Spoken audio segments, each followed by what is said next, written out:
Hari ini saya akan mengajarkan dialog yang sangat luar biasa di Quran surat Al-Kahfi. Ya. Dialog siapa dengan siapa nanti kita akan lihat. Mari kita awali dengan ayat 54 dari surat Al-Kahfi. Auzubillahi minasyaitonirrajim. Bismillahirrahmanirrahim. Walaqad syarrafna fi hadzal Qur'an. Ya. Dan sesungguhnya kami telah mengulang-ulang bagi manusia dalam Al-Quran, hadal Quran, dalam Quran. Apa katanya? Min kulli masalin, berbagai macam perumpamaan. Nah, perumpamaan itu siloka. Siloka itu simbolik, bukan yang sebenarnya. Jadi oleh karena itu, Quran itu jangan ditangkap yang sebenarnya. Karena banyak sekali di dalam Quran itu adalah siloka. Siloka itu simbolik. Dan simbolik siloka itu baru akan bisa dipahami kalau kita sudah mengalami langsung pengalamannya. Oke, pesan ini sudah nyampe? Oke. Tetapi Allah mengatakan apa? Wa kanal insanu aksaro syai'in jadala. Dan manusia adalah makhluk yang paling banyak membantah. Jadala, jidal itu berdebat. Jadi kalau disampaikan perumpamaan yang ini perumpamaan ini maksudnya ini loh, malah manusia mendebatnya. Siapa yang akan mendebat? Coba, ada yang pintar? Siapa yang akan mendebat? Yang belum mengalami. Ngerti maksud saya? Saya bawa jeruk. Saya bilang, ini, jeruk Garut loh. Manis. Wangi. Karena saya sudah mengalami. Ada orang yang belum mengalami jeruk Garut. Rasanya seperti apa? Wajar nggak kalau mereka mendebat? Wajar? Terima nggak debatnya? Ya, biarkan mereka mendebat karena itu wajar. Terima saja. Jangan dipaksa dia harus mengiyakan pengalaman kita. Betul? Oke. Jadi ayat ini mengatakan wa kanal insanu aksaro syai'in jadala. Kebanyakan manusia itu suka berdebat, suka membantah. Jadi kesimpulannya apa? Berarti kebanyakan manusia tidak bisa memahami perumpamaan dalam Al-Quran. Berarti kebanyakan manusia belum mengalami apa yang dialami. Nabi Muhammad mengalami pengalaman spiritual, apa yang beliau alami kemudian disampaikan kepada kita. Mungkin menyampaikannya karena perintah Allahnya seperti itu harus dalam bentuk siloka. Karena kita dikasih pikiran. Nah kita tidak mengalami, maka siloka ini akan ditafsir oleh kita jauh dari realita yang dialami oleh beliau. Makanya perdebatan tidak bisa dihindari lagi. Itulah pentingnya kita punya guru yang bisa mengantarkan kita untuk bisa mengalami langsung pengalaman spiritual itu. Sehingga kalau sudah mengalami kita tidak usah berdebat lagi. Paham sampai sini? Siapa yang suka mendebat? Yang belum mengalami. Wajar mendebat? Wajar. Jadi kalau dia ingin berhenti dari mendebat, suruh dia mengalami. Pasti beres. Betul? Ya. Enggak kok, kopi itu getek. Enggak apa-apa, jangan didebat karena dia belum minum kopi. Begitu diajarkan minum kopi, oh ternyata kopi itu begini rasanya. Oh saya salah, kemarin saya bilang kopi itu ternyata bukan geli. Nah, sehingga sampai kesadaran itu. Oke. Lanjut dulu, paham? Pelan-pelan ya. Dan tidak ada satupun yang menghalangi manusia dari beriman ketika petunjuk telah datang kepada mereka. Jadi kalau hidayah itu sudah datang pada dia, karena dia menghendaki hidayah itu, tidak ada yang bisa menghalangi. Mau suami, mau istri, tidak bisa. Dan dari memohon ampun kepada Tuhannya, kecuali datangnya hukum, ya, bagi umat-umat yang dahulu atau datangnya azab terhadap mereka dengan nyata. Sekali lagi, azab itu bukan dari Allah. Azab itu dari sebab yang ditimbulkan oleh kita sendiri. Allah sang kehadiran, sang fasilitator memfasilitasi apa saja yang kita mau. Makanya hati-hati dengan pikiran. Ya, oke. Lanjut dulu. Wa ma nursilul mursalin ya illa mubasyirina wa mundirin. Dan tidaklah kami mengutus para utusan kecuali dua, membawa berita gembira dan sebagai pemberi peringatan. Jadi para utusan itu datang ke dunia bukan untuk menakut-nakuti, bukan untuk merayu-rayu, tetapi menyampaikan berita gembira dan peringatan. Berarti berita gembiranya harus dirasakan atau cukup berita saja? Nah, nih. Nabi Musa Rasul bukan? Rasul. Nah, Nabi Musa kan di Quran diabadikan di surat Al-A'raf ayat 143. Ya Tuhanku, nampakkanlah diri Engkau kepadaku agar aku dapat melihatmu. Itu permintaan Musa. Bla bla bla bla bla bla. Terus akhirnya Musa mengalami pengalaman spiritual. Karena di situ dikatakan falamma tajalla rabbuhu lil jabal. Lalu Tuhan bertajalli, menampakkan diri pada Musa di puncak kesadarannya Musa. Bahasa Qur'annya di gunung. Dan saat itu Musa mengatakan qala subhanaka tubtu ilaika wa ana awalul mu'minin. Maha suci Engkau ya Allah, aku kembali kepada Engkau dan inilah awal aku beriman. Nah, Musa mengalami itu. Ayat ini oleh Allah disampaikan pada siapa? Pada Nabi Muhammad. Berarti Nabi Muhammad mengalami enggak pengalaman itu? Oleh Nabi Muhammad ayat ini disampaikan kepada kita. Berarti kita pun harus mengalami. Jadi berita gembiranya itu cukup berita atau pengalaman? Nah, saya tanya sama kalian, mau berita aja atau mau mengalami? Jadi kalau kita berita saja, apakah bahagia? Saya cuma bilang lucu aja. Kalau kalian dapat berita saja sudah bahagia. Harusnya bahagia itu rasa yang dialami Musa, kita merasakannya. Itulah yang disebut dengan learning to be, menjadi Musa. Jangan cerita Musa. Kalau cerita Musa kata Gus Dur, dongeng saja tentang Musa. Cuman pintar dongeng tentang Musa. Tapi kita tidak mengalami pengalamannya Musa. Itulah pentingnya kita mengalami. Jadi sebetulnya iman itu harus diawali dengan proses mengalami. Jadi setuju ya kalau kesadaran itu dibangun lewat anak tangga, bukan lewat eskalator. Paham ya? Oke. Tetapi orang-orang kafir ini dikatakan wayujadilul ladzina kafaru. Tapi orang-orang kafir, siapa orang kafir? Awas. Kalau dengar kata kafir di Quran jangan langsung nunjuk pada orang lain yang berbeda keyakinan dengan kita. Karena kafir itu bahasa artinya tertutup. Tertutup apanya?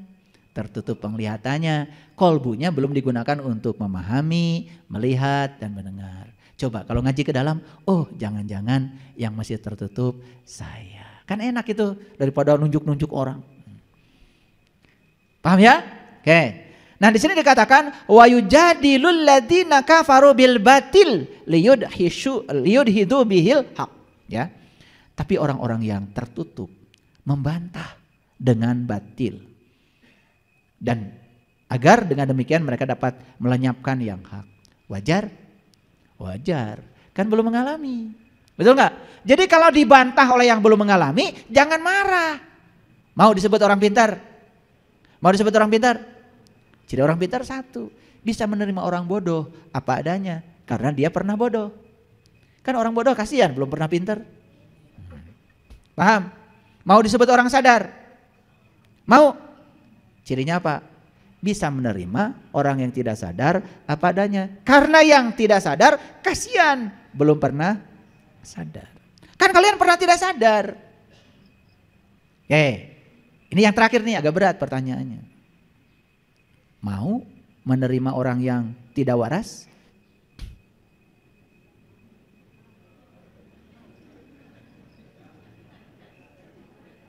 Atau pertanyaan dibalik deh oleh saya, mau disebut waras? Apa cirinya? Bisa menerima yang tidak waras apa adanya. Karena kita pernah tidak waras. Kan kasihan dia mah belum waras. Betul nggak? Nah, ini lebih berat lagi. Suka minta dihormati nggak ketika bulan puasa? Hormati yang berpuasa. Suka bikin spanduk itu kan kalian? Jadi yang warasnya yang mana ini? Yang tidak puasa atau yang berpuasa minta dihormati? Kalau yang berpuasa sudah sadar harusnya bisa menerima. Yang tidak berpuasa apa adanya? Karunya can sadar. Kalian suka bikin, wah tiap masjid hormati yang sedang berpuasa. Sampai sholat pun kalian minta dihormati. Awas, sedang sholat. Waduh. Kalau kalian hebat, salah maneh. Can tahu ilmunya, betul nggak? Hebat itu karena kita tidak punya fokus. Karena kita bisa ingat pada Allah, belum tahu. Akhirnya ketika ada yang masuk dari telinga, dari mata semua, jadi kepikiran, diolah. Salah saha? Bukan salah kalian, salah maneh. Jadi lucu, sampai mau sholat pun orang yang tidak sholat harus hormat sama dia. Betul? Di rumah, barudak. Marek sholat kadenya, ulah ribut. Sok hebat. Bukan cari ilmu supaya tidak hebat. Malah mengkondisikan supaya anak-anak semua aridar teh keur salat budak teh nu nakol itu nakol ieu. Atuh geus salat teh langsung nyerentel jebrot eta geus salat. Nenggelan budak. Bagus? Siapa yang suka begitu? Siapa? Cenah rumah saeun. Anak lagi disalahkan, marane teh ganeng urang keur salat hebat. Tuh. Coba kalau anaknya cerdas. Salah ibu, salah bapak. Nah, keur salat masih ngadengekeun anu teu salat. Betul apa tidak? Coba, ini saya kasih tahu ya. Kalau kita sudah plak di situ. Aqimis sholata lizikri.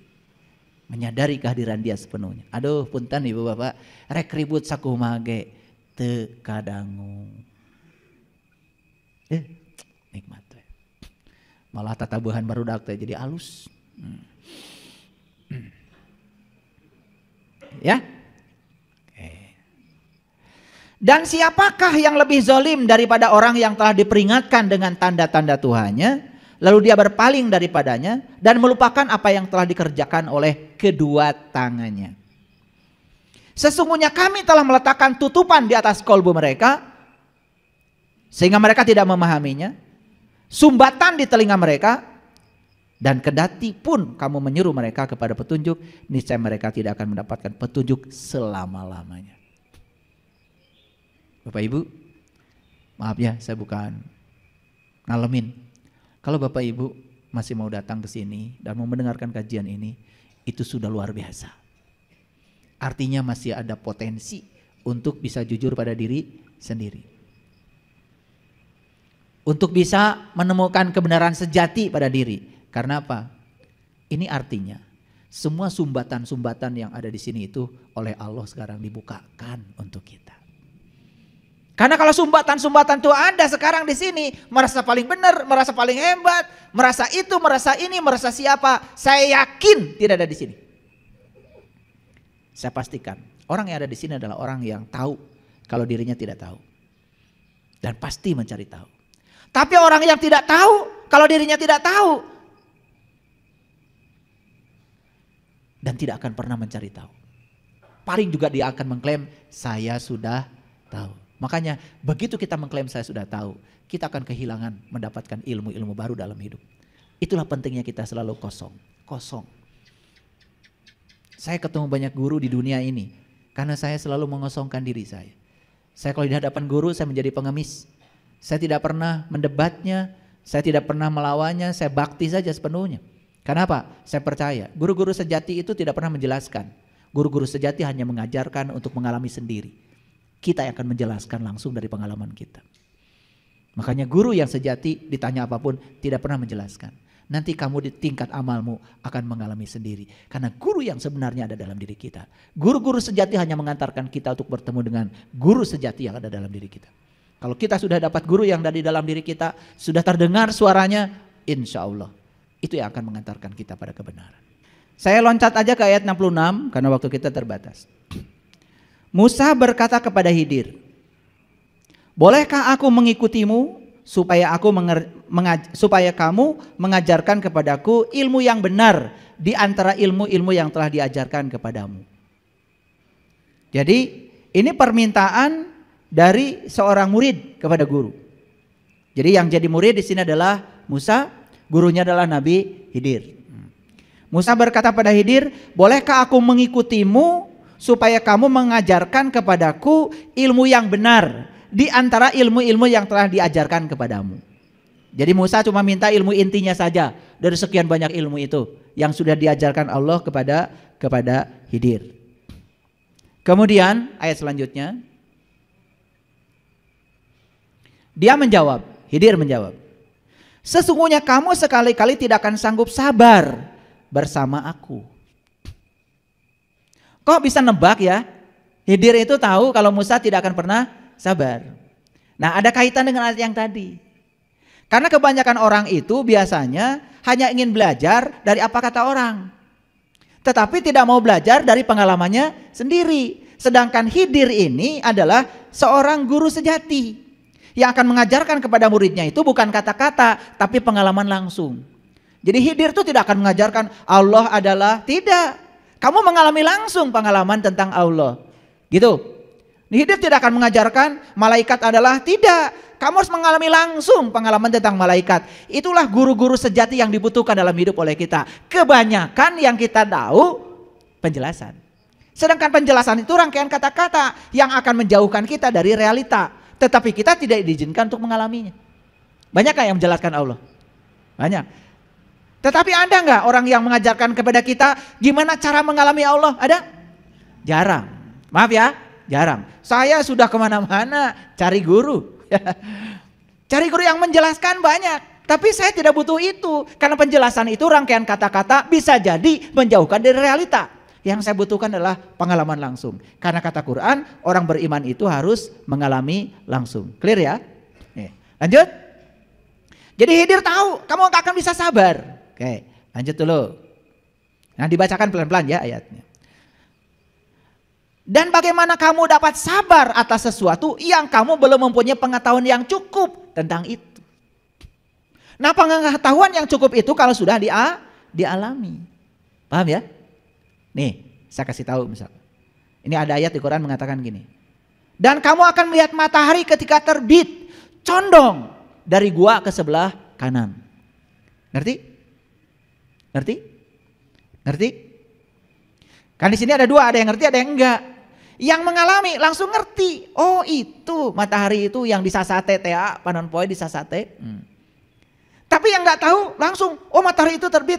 Nah, padahal di Quran terbit condong dari gua ke sebelah kanan. Nah, guanya yang mana, kanannya yang mana kan nggak ngerti. Karena itu mutasabihat. Tapi kalau sudah dialami langsung, cek, itu maksudnya. Di ayat selanjutnya, dan kamu akan melihat matahari terbenam ke sebelah kiri. Padahal matahari terbit dari timur kan? Kan terbenamnya di barat. Tapi Quran mengatakan matahari terbit dari kanan dan terbenam ke kiri. Coba. Kalau belum mengalami, pusing kan?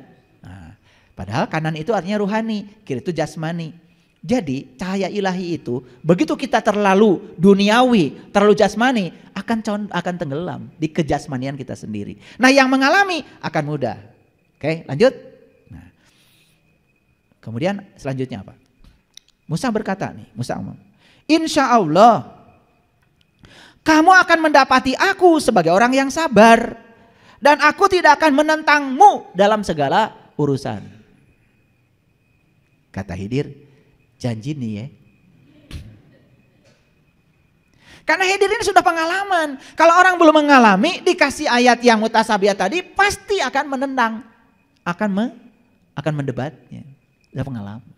Nah, sedangkan Musa baru ketemu kan saat itu, baru dialog, belum mengalami, belum diajarkan ilmu apa-apa, tetapi sudah banyak janjinya. Pokoknya saya pasti sabar. Gitu. Tawarnya sabar. Kalian tahu sabar? Sabar itu artinya adalah menerima semua realitas tanpa syarat. Kira-kira sabar nggak kalian? Bisa menerima anak-anak tanpa syarat? Bisa menerima pasangan hidup tanpa syarat?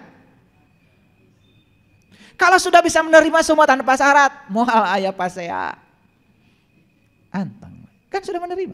Pasea itu berasal dari penolakan. Cok, kalian punya keinginan banyak. Istri saya pengen begini. Begitu yang diinginkan tidak ada, pasti ke pengadilan agama. Betul nggak? Dan setelah dari pengadilan agama, harapannya nanti dapat yang lebih baik. Padahal kalau kita belum bisa menerima istri kita apa adanya, kita akan ketemu pasangan yang sama atau lebih buruk. Makanya lebih bagus dilanjutkan aja yang itu. Baru keren ya. Itu. Paham ya? Sembarangan aja kalian itu memperlakukan istri suka-suka kalian. Gak boleh ya. Istri kita itu hajar aswad kita. Itu yang harus kita hormati.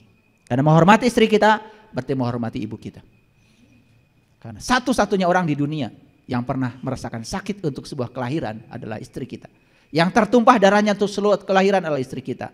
Hampir menggadaikan nyawa untuk sebuah kelahiran adalah istri kita. Dan anak-anak kita dilahirkan lewat mereka. Hargai mereka. Saya agak kencang ya bicara ini. Gak tahu nih sebelah sini tuh. Rada gak beres tuh. Lanjut. Dia berkata, jika kamu mengikutiku, kata Khidir, maka janganlah kau menanyakan kepadaku tentang sesuatu apapun sampai aku sendiri menerangkannya kepadamu. Jadi kalau belum diterangkan, jangan nanya. Nah, belajar spiritual itu begitu. Jangan minta diterangkan, jangan. Nanti akan diterangkan langsung oleh pengalamanmu sendiri. Makanya Imam Al-Ghazali dalam kitab Ya Walad itu berdialog dengan muridnya. Muridnya itu saking cerdasnya dikit-dikit nanya. Apa jawaban Al-Ghazali? Kelak ketika amalmu sudah sampai di sana, kamu sendiri yang akan menjawab pertanyaanmu sendiri. Itu baru keren belajar spiritual. Itu berarti lewat anak tangga. Jangan lewat eskalator, loba nu kaliwat. Kalau anak tangga kan satu-satu dilewati, betul nggak? Eskalator mah cicing weki. Betul nggak? Kanyahoan di luhur, itu eskalator. Paham? Jadi jangan berharap cicing wae bisa naik kesadaran, nggak akan bisa. Semua harus diolah oleh kita sendiri. Nih saya kasih tahu, mau kayak Nabi Muhammad sampai di Sidratil Muntaha? Mau? Sidratil Muntaha itu puncak kesadaran. Untuk mencapai puncak gunung nggak mungkin terbang. Harus setiap tangga yang mengantarkan kita ke puncak itu dilewati. Kadang tisoledat, kadang jatuh, kadang kehujanan, ikuti aja. Kalau ada orang yang menawarkan belajar kesadaran dengan saya, cespleng, bohong. Bohong. Karena semua harus dialami. Sedangkan untuk mengalami perlu waktu. Perlu waktu. Ya, makanya kalau belajar dengan saya, yuk ikutin step by step. Ada yang bilang, ayah, ada orang pinjam uang sama saya. Berapa? 10 juta. Terus? Belum bayar-bayar. Udah. Doakan aja dia banyak uang. Kamu jangan fokuskan pikiranmu pada uang yang 10 juta. Duit dari Allah yang akan diberikan pada kamu lebih banyak daripada 10 juta. Balik syukur, gak balik juga gak apa-apa. Tidak akan berkurang hartamu. Saya bilang begitu. Ya, ini belajar kesadaran. Belajar kesadaran. Saya tidak mungkin ngajarkan, gak bayar? Ntar. Sampai saya dipanggil. Emang saya debt collector? Enak aja. Saya mengajarkan pemahaman daripada menyalahkan, pahami. Betul gak? Damanina tah hayang mayar, ngecan aya. Betul? Coba, damai gak? Damai. Kemana pikiran diarahkan, ke situ energi mengalir. Arahkan pikiran pada rezeki dari Allah. Di tabungan Allah mah saldonya tanpa batas. Betul? Itu. Kalau kita terus pikiran 10 juta, hiji mau datang-datang nur kedua, rezeki kita sakit tuh tara nambah. Jadi sirah liur. Sok nyeri sirah mah kelihatan dari sini juga. Segala di pikiran.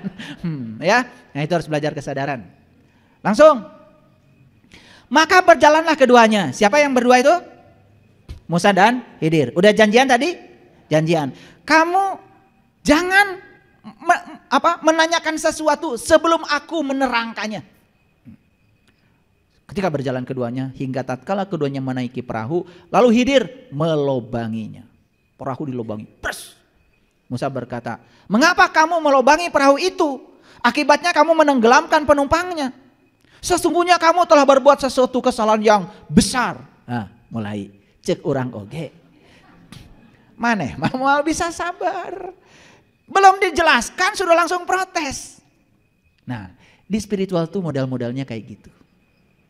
Baru aja tahap pertama menginjakan kaki di spiritual, waduh sudah banyak. Nanya itu, nanya itu. Cicing atuh heula, cicing. Ini saya kasih tahu sekalian nih. Ya, itu yang namanya kecentilan spiritual tuh itu. Inanya euforia spiritual itu. Makanya kalau sudah masuk menginjakkan kaki di spiritual, sabar. Ikuti bimbingan. Karena apa? Seorang guru tuh pasti punya kurikulum. Step by step. Tenang aja. Tenang. Nah, kalau pengen cepat bisa, pengen cepat itu. Ngalengit. Yang pengen cepat bisa, pengen cepat ini, pengen mencapai itu. Dalam perjalanannya pasti menghilang. Les, welengit. Iya, sakti kan? Bisa ngalengit. Betul nggak? Iya.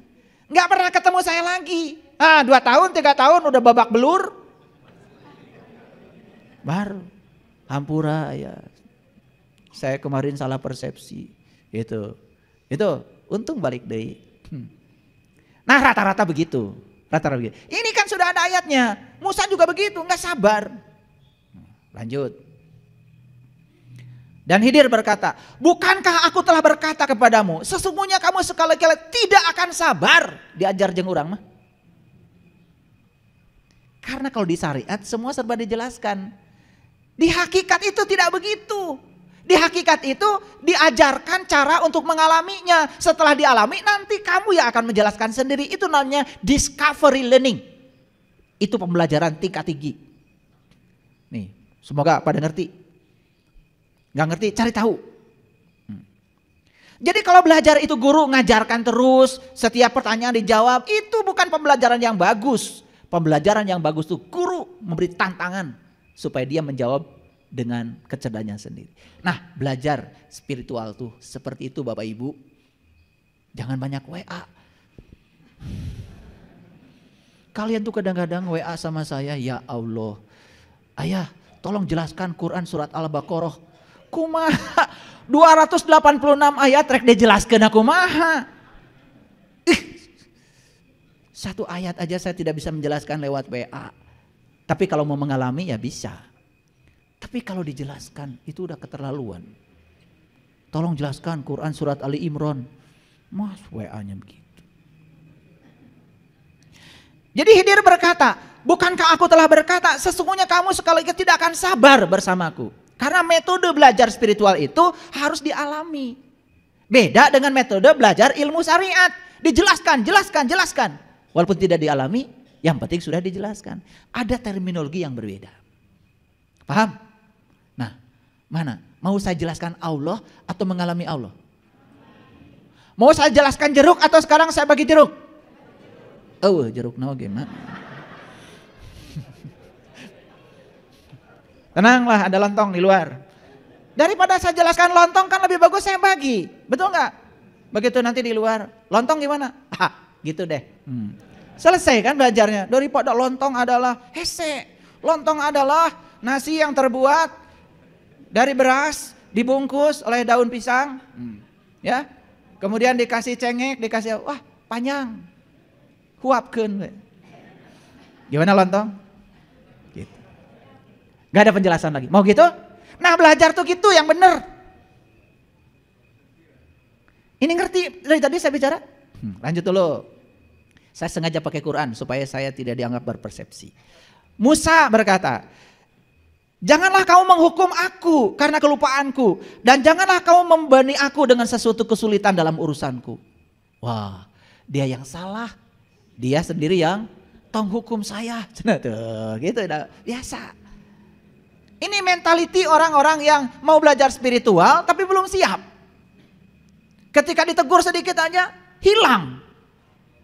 Karena pengennya disanjung. Padahal kalau ditegur itu adalah cinta kasih seorang pembimbing, harusnya ngikut. Sami'na wa ata'na. Karena apa? Maaf ya. Seorang pembimbing spiritual yang welas asihnya sudah tanpa batas, tidak mungkin menegur dengan kebencian kecuali untuk mengarahkan orang itu menjadi lebih baik. Lanjut. Nah, tambah asik nih. Bentar lagi tapi waktunya ya. Maka berjalanlah keduanya. Tadi baru melobangi perahu ya. Berjalan keduanya. Hingga tatkala keduanya berjumpa dengan seorang anak, maka Khidir membunuhnya. Musa berkata, mengapa kamu membunuh jiwa yang bersih? Bukankah karena dia membunuh orang lain? Sesungguhnya kamu telah melakukan sesuatu yang mungkar. Iya kah guru? Itu sopan pisan. Betul nggak? Gurunya dibilang mungkar coba ya. Aduh, yang kayak gini, model-model kayak gini belajar spiritual. Lengit. Nggak akan. Karena kadang-kadang dalam spiritual itu seorang pembimbing itu harus memberikan ujian-ujian yang berat itu. Untuk menguji seberapa tingkat kesadaran dia. Makanya hati-hati, banyak jebakan di spiritual itu. Ya, iya. Junun al-Misri, seorang sufi yang besar, sebelum diajarkan untuk meniti ke dalam diri, sama gurunya dikasih itu bambu, dalamnya ada tikusnya, tutup atasnya dengan daun kelapa kering. Kamu boleh belajar dengan aku, tapi ada perintah dari aku. Apa guru? Sampaikan ini pada temanku di seberang sungai sana. Nih, bawa. Bawa. Wah, saya mau jadi murid. Senang saya. Saking senangnya, girangnya di jalan. Itu naon kok kerosakan. Dibuka tutupnya. Begitu dibuka, jeleng. Tikus. Kalau sudah begitu, tutupnya sudah terbuka. Ya, seorang guru juga tahu. Udah, nyampe situ. Lepas ya tikusnya. Oh, guru tahu? Iya tahu lah. Dari wajahnya aja kamu memang tidak sabar. Model kamu itu model kepo. Jadi sebetulnya walaupun dirapihkan itu daunnya, penutupnya, ya gurunya udah tahu. Tikusnya udah loncat. Matak balik deh oke. Betul? Iya, kalau tidak loncat gak mungkin kan bambunya dikasih lagi. Apa kata gurunya? Baru dititipi seekor tikus saja kamu sudah tidak amanah. Bagaimana aku bisa menitipkan ilmu agung untuk meniti ke dalam diri? Al-insanu syirri wa anna syirruhu. Bubar tuh, Junun al-Misri tidak jadi dapat ilmu. Sama seperti Khidir. Nah, kenapa ini saya bahas? Karena banyak yang tidak mengerti. Terminologi belajar ilmu syariat dengan terminologi belajar ilmu hakikat itu sangat berbeda. Ilmu hakikat menekankan pada aspek pengalaman pribadi sehingga memahami langsung dari pengalamannya. Oke, langsung? Udah protes tadi? Protes. Apa kata Khidir? Khidir berkata, bukankah sudah kukatakan kepadamu bahwa sesungguhnya kamu tidak akan dapat sabar bersamaku. Yang kedua, kalau bahasa Inggrisnya mah nista, maja, utama. Itu. Tahu ya? Bahasa Inggris itu. Musa berkata, jika aku bertanya kepadamu tentang sesuatu sesudah kali ini, nah, padahal sudah 2 kali, maka janganlah kamu memperbolehkan aku menyertaimu. Oke, lamun saya nanya deui, geus belah tong jadi murid. Sesungguhnya kamu sudah memberikan begitu banyak uzur kepadaku, sudah begitu banyak kesempatan kepadaku. Jadi sudah diberi kesempatan 2 kali. Berikutnya, jalan lagi keduanya. Hingga tatkala keduanya sampai pada penduduk suatu negeri, mereka minta dijamu kepada penduduk negeri itu. Tetapi penduduk negeri itu tidak mau menjamu mereka. Kemudian keduanya mendapatkan dalam negeri itu dinding rumah yang mau roboh. Maka Khidir menegakkan dinding itu. Musa berkata, jikalau kamu tahu, jikalau kamu mau, niscaya kamu mengambil upah untuk itu. Oh, protes lagi. Apa kata Khidir? Khidir berkata, inilah perpisahan antara aku dengan kamu. Kelak akan kuberitahukan kepadamu tujuan perbuatan-perbuatan yang kamu tidak dapat sabar terhadapku. Jadi ketika orang belum mengalami pasti tidak sabar. Paham? Jadi untuk bisa sabar itu harus mengalami. 1, perahu dilobangi. Mana perahu? Nih perahu. Harus dilobangi supaya mata kolbunya terbuka. Jangan tertutup lagi. Jadi melobangi perahu itu artinya adalah menembus ya ketertutupan mata kolbu. Yang kedua, anak dibunuh. Kalau belajar spiritual, bunuh sifat kekanak-kanakanmu. Jangan kekanak-kanakan. Anak itu tahu dikit bicarakan, tahu dikit dibicarakan, tahu dikit di-sharingkan. Kayak kalian sharing baru terima kabar di WA belum diamalkan. Manfaat jus tomat. Wah. Canyon oge jus geus dibagikeun. Oh, wah, silakan diamalkan. Ari maneh geus ngadahar jus? Acan. Tuh, kebiasaan. Paham ya? Tuh. Jadi yang pertama, lobangi perahumu. Yang kedua, bunuh sifat kekanak-kanakan pada dirimu. Kalau mau belajar spiritual, jangan kekanak-kanakan. Makanya di Quran surat Al-Baqarah jelas. Sapi betina yang akan disembelih itu perlambang dari jasmani orang yang belajar spiritual. 1, jangan terlalu tua. 2, jangan terlalu muda. Terlalu tua gak nyambung. Terlalu muda kekanak-kanakan. Cocok dengan Quran. Nah, makanya kalau kita tahu peta Quran 30 juz, wih keren Quran tuh, nyambung semuanya. Maaf ya, saya baca Quran tuh sudah ribuan kali. Dan saya kalau baca sesuatu saya petakan itu, saya petakan. Wah, udah ribuan lembar saya bikin peta Quran itu. Ini surat ini ke sini, surat ini ke sini. Kalau dibukukan mungkin sudah jadi konkordansi Quran, itu cara saya belajar Quran. Ini hubungannya dengan ini hubungannya dengan ini, sudah saya petakan seperti itu. Makanya saya kalau udah bicara Quran, gak tahan di sini pengen nangis. Kenapa? Kalau saya lihat Quran tuh isinya aduh luar biasa. Dan yang saya lihat potret umat sekarang ini kok berbeda dengan yang saya baca dalam Al-Quran. Yang ketiga, dinding roboh didirikan. Bukan dinding itu yang roboh, dindingnya anak yatim. Kan di situ ada harta karun buat anak yatim. Anak yatim itu adalah jiwa kita yang tidak pernah dilahirkan. Jadi yang yatim itu adalah yang tidak ada ibunya, tidak ada bapaknya. Tubuh jasmani semua ada ibu bapaknya. Tetapi tubuh spiritual gak ada ibunya, gak ada bapaknya. Ditiupkan langsung oleh Allah. Itu yang yatim. Jadi yatim itu hakikatnya adalah jiwa kita. Jiwa kita itu harus ketemu harta karunnya. Harta karun jiwa kita adalah Allah. Dan dinding yang roboh itu berarti dinding iman kita yang selama ini sudah roboh. Maka iman kita harus ditegakkan agar harta karun anak yatim itu akan dimanfaatkan oleh sang yatim yang ada dalam diri kita. Terjawab sekarang judul ini?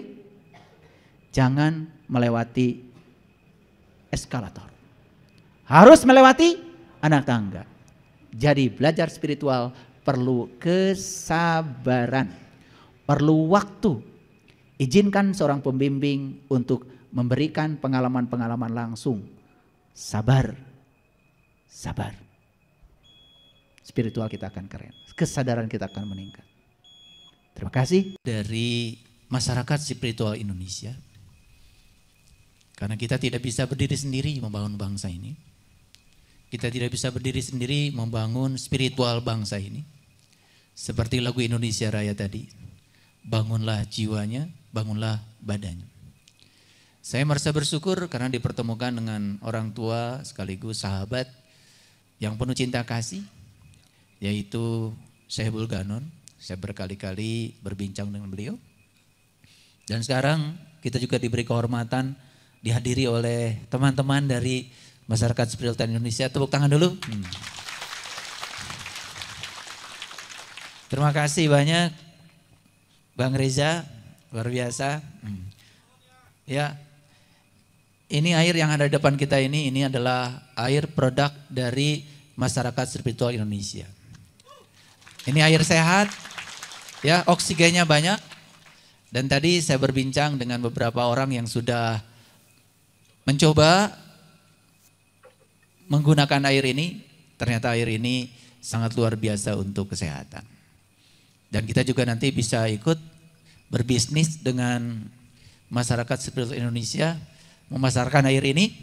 Sehingga air ini bukan sekedar mendatangkan berkah, tetapi juga mendatangkan kesehatan. Karena tempat kita juga akan menjadi tempat hidup sehat.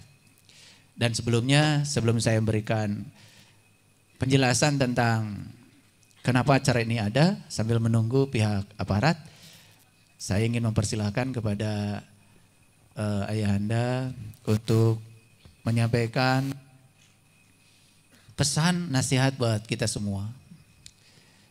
Dengan segala kerendahan hati dipersilakan.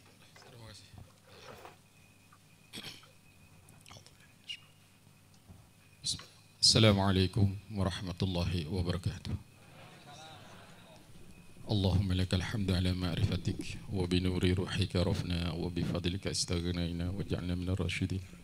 Rabbana la tuzigh qulubana ba'da hadaytana wa hab lana min ladunka rahmah innaka antal wahhab. Nahmaduhu, mari kita lanjutkan. Alhamdulillah Bapak kita, orang tua kita, Pak Camat kita dapat hadir di tengah-tengah kita. Nahmaduhu wa nasta'inu wa nastaghfiruh wa na'udzu billahi min syururi anfusina wa min sayyiati a'malina may yahdihillahu fala mudilla lahu wa may yudlil fala hadiya lahu. Amma ba'd. Yang sama-sama kita hormati dan kita cintai, yaitu ayah guru beserta keluarga. Dan yang saya hormati segenap para sesepuh, bini sepuh. Dan juga alhamdulillah di sini hadir Bapak Camat kita dan juga mungkin aparat setempat. Dan tak kalah hormat dan cintanya kami kepada segenap para asuhan binaan dari ayah guru semuanya, baik dari kaum Adam maupun Hawanya. Kita semua berharap kepada Allah Subhanahu wa Ta'ala melalui wadah ayah guru kita ini, Allah selalu mencurahkan rahmatnya, taufiknya, hidayahnya, ridhonya, sehingga ayah guru kita sekeluarga selalu diberikan kekuatan, kemampuan, kesehatan, lahir maupun batin, sehingga beliau dapat selalu memberikan pencerahan, bimbingan dan tuntunan kepada kita semua. Dan tentunya kita pada hari ini tidak ada yang patut kita ungkapkan kecuali rasa syukur kita kepada Allah Subhanahu wa Ta'ala. Di atas rahmatnya kita dipertemukan hari ini. Dari segala proses, situasi dan kondisi yang ada, ini tidak terlepas sebuah rahmat Allah Subhanahu wa Ta'ala.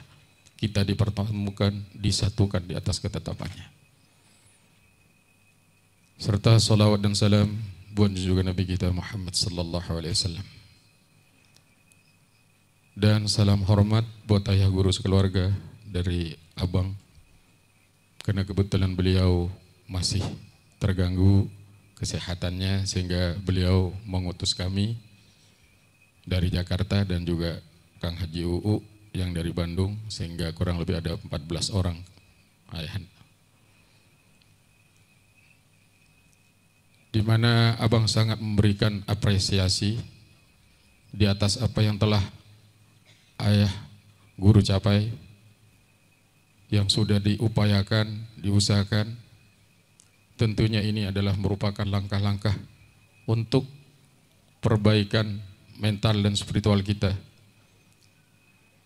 Dan alhamdulillah segenap para anggota masyarakat spiritual, yaitu yang disingkat dengan RASI, bahwa apa yang telah disampaikan oleh ayah guru melalui YouTube-nya, kami telah menginstruksikan, baik saya sebagai ketum maupun abang sebagai mursyid, telah menginstruksikan di segala pelosok Nusantara ini. Karena alhamdulillah RASI memang berawal dari Yaskum dulu, berkembang dari tahun 69, dan Yaskum dibangun dari tahun 96, dan RASI itu dari tahun 2016 sampai saat ini. Merupakan langkah kelanjutan, dan ini memang sebuah bentuk tanggung jawab kita bersama. Bagaimana kita berbenah diri sehingga kita dapat berdamai dengan situasi dan kondisi yang ada. Bisa berdamai dengan diri sendiri. Karena tidak sedikit orang selalu bercerita tentang ketuhanan, cerita tentang ibadah dan pengabdian, tapi dirinya tidak menemukan sebuah kedamaian yang hakiki. Sehingga lebih mudah, lebih banyak melihat kekurangan orang lain daripada kekurangan diri sendiri. Maka alhamdulillah, dengan apa yang disampaikan oleh ayah guru kita, dapat membangun wacana, pandangan ke depan, bagaimana kita berpikir dalam menyikapi ibadah maupun agama yang kita yakini selama ini. Maka saya sangat berharap sekali tentunya kepada Allah Subhanahu wa Ta'ala sebagai pengatur dunia ini dan termasuk diri kita. Dengan dipertemukannya ayah guru bersama abang kita, ini adalah merupakan suatu langkah buat kami terkhusus di RASI ini. Menjadi sahabat, menjadi rekan, menjadi satu kesatuan untuk kita mengabdikan diri ini, sisa hidup ini terhadap negeri ini yang kita cintai bersama.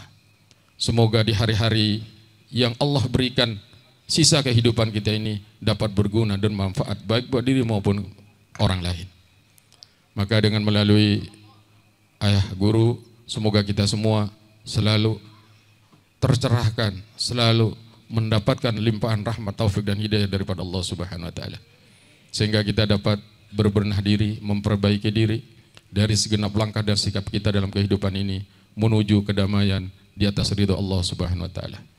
Sekali lagi kepada ayah guru dan segenap keluarga dan segenap asuhannya, salam hormat dan takdim abang, dan juga rasa hormatnya, rasa cintanya, sehingga beliau dari jauh-jauh hari telah menyampaikan kepada kami di Rasi bahwa ada undangan dari ayah guru, maka kami mempersiapkan diri dan alhamdulillah hari ini kami berserta rombongan ada 14 orang, ada 4 mobil dari Jakarta maupun dari Bandung, untuk kita bisa dapat membangun ikatan tali kasih, tali persaudaraan lahir maupun batin, baik saat ini maupun di kehidupan yang akan datang. Sekali lagi kepada ayah guru sekeluarga mengucapkan terima kasih dan mohon maaf apabila ada hal-hal yang kurang berkenan di hati guru. Sekali lagi kami menitipkan salam sukses selalu buat ayah guru berserta segenap dari anggota BSI. Semoga kita selalu dalam semangat berjuang membangun kepribadian kita masing-masing sehingga menuju ke sebuah kedamaian lahir maupun batin. Saya kira mungkin dari saya guru cukup sekian dahulu karena mengingat Pak Camat kita sudah hadir di tengah-tengah kita. Akhirul kalam wabillahi taufiq wal hidayah. Wassalamualaikum warahmatullahi wabarakatuh.